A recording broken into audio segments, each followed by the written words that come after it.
Quoi, les trainings, c'est démodé maintenant? Non, c'est pas ça, c'est juste que j'en ai marre de passer pour une schlag, j'ai que ça. Ouais, je comprends en vrai parce qu'on s'emballe un petit peu avec les trainings, tout ça, mais C'est bon. pas un peu, c'est pas un peu, c'est beaucoup, crois-moi. Mais en même temps, c'est notre marque de fabrique. Abuse pas. Comment ça, abuse pas? Elle a raison, tu sais très bien qu'elle a raison. Les trainings, c'est le confort, c'est tu es là, tu es partout, tu peux courir à tout moment. Tu vas en cas de problème. Moi, je suis prête. Tu vois ce que je veux dire? Bon, vas-y. C'est vraiment né au moment où j'étais dans une école, dans un collège. Et c'était la première fois en fait qu'ils mélangeaient des gens un peu de quartier populaire avec les gens un peu plus fortunés de Genève. Normalement, je devais être envoyée dans une autre école, sauf que cette école, elle fermait. Et du coup, l'année où j'arrive, en fait, c'était un peu comme un choc de classe. Donc en fait, c'est une école qui se fait en 4 ans et j'ai doublé 2 fois dans cette école. Je l'ai fait en 6 ans. Parce que aussi, j'arrivais pas à me concentrer en fait sur les cours. J'étais plus touchée par tout ce qui se passait un peu socialement. Je sentais qu'il y avait vraiment une scission entre nous, qu'il n'y avait pas forcément les élèves Enfin, c'était pas que les élèves qui faisaient cette scission, mais c'était aussi les professeurs. Puis des fois, j'entendais des professeurs qui disaient, par exemple, en parlant des jeunes, enfin, ils les appelaient carrément la racaille. Ils disaient, voilà, eux, dans ce genre d'école, ils savent pas communiquer, ils passent plus rapidement au langage avec les mains, parce qu'ils n'ont pas eu, je sais pas, assez d'études, ils n'ont pas fait assez d'études et tout ça. Et en fait, j'avais l'impression qu'ils parlaient de mes amis, en fait, qui étaient dans d'autres écoles. Ah, c'était un peu dur et j'arrêtais pas de me dire qu'une fois, j'aimerais bien sortir de cette école et de parler un peu de ce sujet, enfin voilà, ça m'avait beaucoup touchée. Et j'avais envie de représenter moi et tous mes amis et tous ceux qui habitent dans mon quartier, par exemple.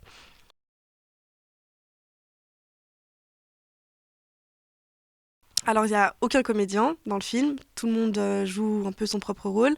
Le challenge un peu du truc, c'était de réunir toutes ces filles qui ne se connaissaient pas forcément entre elles. Elles n'étaient pas forcément amies. Je les ai réunies la première fois pour leur demander voilà, ce qu'elles voulaient vraiment jouer et tout ça. Donc là, elles se sont rencontrées. Déjà, là, elles ont un peu tissé des liens. On a fait des petits jeux d'improvisation et on mettait des petits bouts de papier où voilà, on piochait des trucs. Et c'était pour qu'elles rentrent petit à petit aussi dans le film. Dans l'interprétation, dans l'improvisation. Pourquoi on fait ça déjà? C'est trop la honte. Imaginez les grands du quartier qui passent. Calme-toi. On dit qu'on aide les petites à récolter de l'argent pour partir en camp, un truc comme ça. Voilà, où on dit que c'est pour une association, pour le quartier, aider, acheter des livres. Ouais, et puis quoi encore? Tu comptes ça se parrainer? C'est moi le parrain. Je vais leur faire une offre qu'ils ne pourront pas refuser.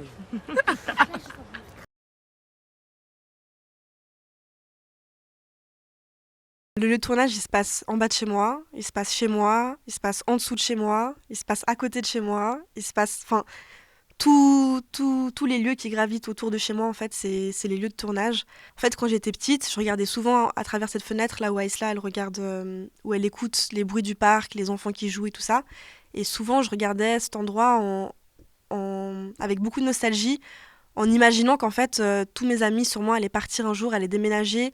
Et j'avais l'impression que je voulais absolument capter tous ces moments, tous ces rires, toutes ces discussions qu'on avait. Et je me souviens que des fois, je faisais comme des arrêts sur image et j'observais vraiment ce moment. Et je voulais qu'il ne s'arrête jamais. Moi, je viens du Maroc, du coup, là-bas, j'ai pas vraiment ma maison. Et en fait, j'avais envie, encore une fois, de planter mon étendard et de dire voilà, la jonction c'est ici, moi j'habite là, nous on parle comme ça, on traîne comme ça, on rigole comme ça. Et j'avais envie peut-être avant de déménager, avant de partir, avant de quitter cet endroit, montrer une dernière fois ou crier une dernière fois mon code postal. Voilà, c'était ça. Souvenir que j'avais avec des amis qui ont déjà déménagé. Et comme elles n'étaient plus là, il fallait que je recrée une histoire avec des personnes qui étaient là. Ce qui fait que je leur ai demandé de jouer en fait des copines qui n'étaient plus là, tout en mettant aussi leur caractère à elles. J'essayais de rester le plus proche aussi de peut-être leur histoire. En fait, elles n'ont pas forcément été dans un quartier où elles avaient la même nostalgie que moi par rapport au déménagement, mais j'avais l'impression qu'elles voyaient un peu ce que je voulais dire.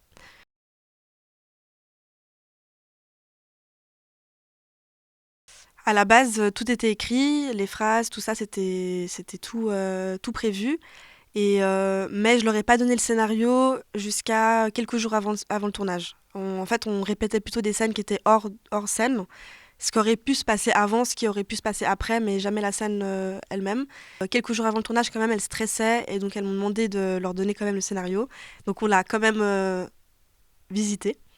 Mais à vrai dire, sur le tournage, en fait, on n'a presque pas regardé le scénario, le script. Enfin, elle regardait un petit peu, mais en fait, on faisait pas vraiment attention à si elle disait vraiment toutes les phrases. En fait, on savait l'intention de la scène et on laissait aussi la magie du moment se faire. Donc il y a quand même de l'improvisation. C'est un mélange des deux.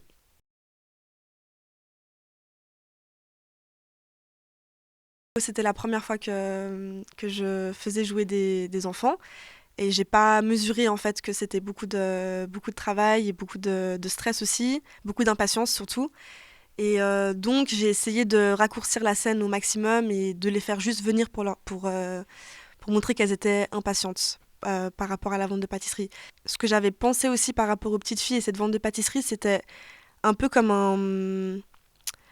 un parallélisme avec les mecs qui vendent par exemple la BE, du shit, qui envoient aussi les plus jeunes faire le sale boulot, on va dire.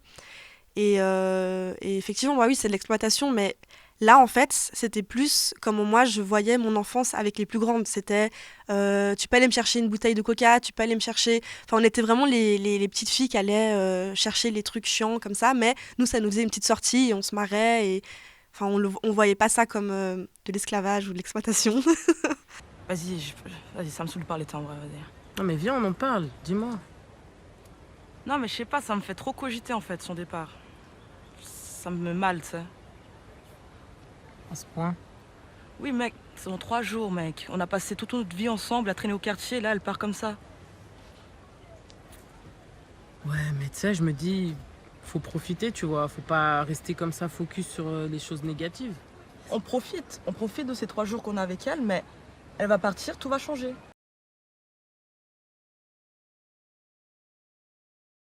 Je pense que c'est plus quelque chose que moi, j'ai voulu montrer, que j'ai voulu prouver. Mais les personnages en elles-mêmes, je ne sais pas si elles avaient le même point de vue que moi.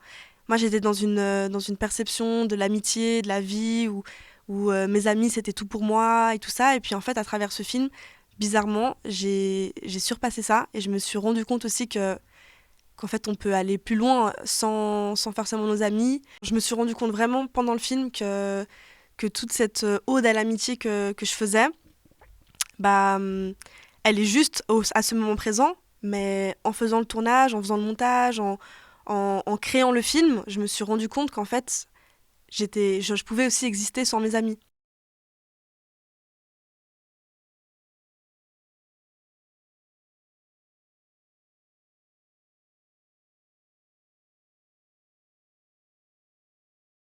Vu que je suis restée, je sais un peu c'est quoi de voir les gens partir dans des endroits mieux, en fait, dans de meilleurs endroits, pardon. Et ouais, on a un peu ce truc où on est bien là-bas, parce qu'on connaît tout le monde, parce qu'on aime bien l'ambiance, mais il y a des moments où c'est un peu difficile. Du coup, voilà, c'était un peu genre un moment où elles étaient hyper bien, elles étaient heureuses, tout allait bien, enfin, elles se disaient au revoir, et là, elles étaient pas tristes, elles étaient heureuses. Et ces œufs, un peu, c'était comme des foudres du destin, ou du ciel, ou voilà.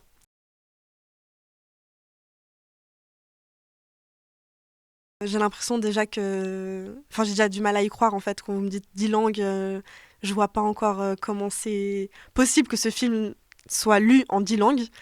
En fait, j'y crois pas parce que j'avais l'impression de faire ce petit film seulement pour mon école, seulement pour les gens de mon quartier, pour mes amis, pour ma famille. Et là, je vois que, en fait, ils voyagent vraiment. Et peut-être que moi, j'ai pas voyagé autant, mais le film, en tout cas, il voyage beaucoup. Et donc, je suis trop, trop, trop heureuse.